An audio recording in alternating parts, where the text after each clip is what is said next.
नमस्कार। एगो सखी अपना सखी से ससुरा के हाल पूछत तारी तो देखी जा सखी का बताओ तारी। अपना ससुरा के हाल क्यों बताओ ए सखी, अपना ससुरा के हाल तू बताओ ए सखी। जावन सीख के आइलू हमरो के सिखाओ ए सखी, जावन सीख के आइलू हमरो के सिखाओ ए सखी। अपना ससुरा के हाल का बताई ए सखी, अपना ससुरा के हाल का बताई ए सखी।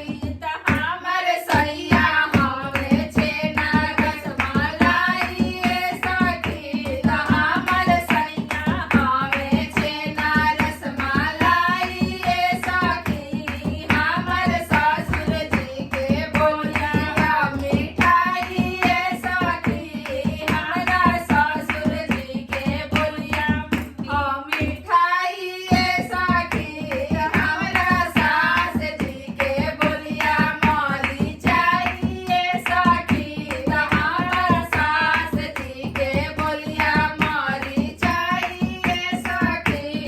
अपना ससुरा के हाल का बताई ए सखी, अपना ससुरा के हाल का बताई ए सखी। हमर भसुर जी के बोलिया मिठाई ए सखी, हमरा भसुर जी के बोलिया मिठाई ए सखी। हमरा गोती हई लाल मरचाई ए सखी, हमर गोती हई लाल मरचाई ए सखी। अपना ससुरा के हाल का बताई ए सखी, अपना ससुरा के हाल का बताई ए सखी। कि हमर देवर हवे छेना के मिठाई ए सखी, कि हमर देवर हवे छेना के मिठाई ए सखी।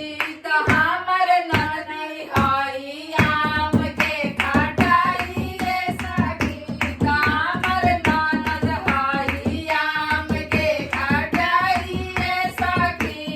अपना ससुरा के हाल का बताई ए सखी, अपना ससुरा के हाल का बताई ए सखी।